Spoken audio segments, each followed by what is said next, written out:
ছিলেন চীনের অন্যতম প্রভাবশালী কর্মকর্তাদের একজন। কথা ছিল তিনিই হতে যাচ্ছেন চীনের পরবর্তী প্রধানমন্ত্রী। তবে হঠাৎই চীনের শীর্ষ কূটনীতিবিদ ও সম্ভাব্য পররাষ্ট্রমন্ত্রীকে আটক করেছে দেশটির আইন শৃঙ্খলা বাহিনী। আন্তর্জাতিক কূটনীতিবিদ ও চীনা কমিউনিস্ট পার্টির আন্তর্জাতিক বিভাগের প্রধান লিউ জিয়ানচাওকে জুলাইয়ের শেষ দিকে বিদেশ সফর থেকে ফেরার পর আটক করে চীন। বর্তমানে তাকে জিজ্ঞাসাবাদ করা হচ্ছে। আন্তর্জাতিক গণমাধ্যমের প্রতিবেদনে এই তথ্য জানা যায়।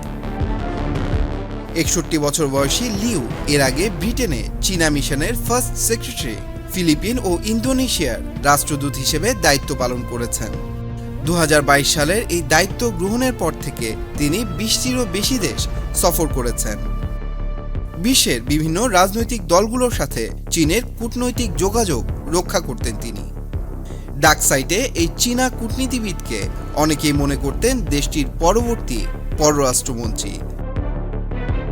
এর আগেও চীনের শীর্ষ রাজনীতিবিদ এবং কর্মকর্তাদের আটকের ঘটনা দেখা যায়। এর আগে 2023 সালে চীনের প্রেসিডেন্ট শি জিনপিং এর ঘনিষ্ঠ কিম গংকে পররাষ্ট্রমন্ত্রীর পদ থেকে সরিয়ে দেওয়ার ঘটনাও ঘটে। বিশ্লেষকদের মতে 2023 সালের পর লিওর বিরুদ্ধে এই তদন্ত চীনের কূটনৈতিক অঙ্গনে সবচেয়ে বড় ঘটনা।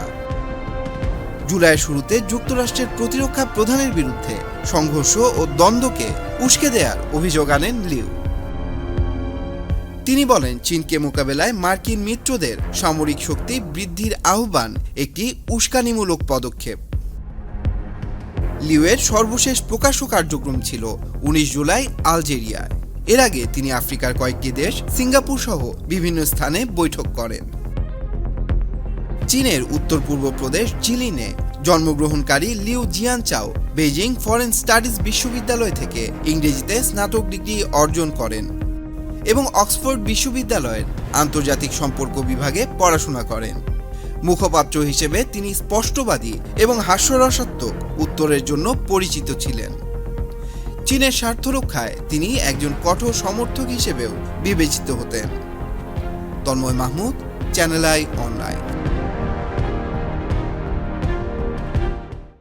বান্ডেল থাকলে প্রতি সেনমানিতে টাকা বাঁচবে।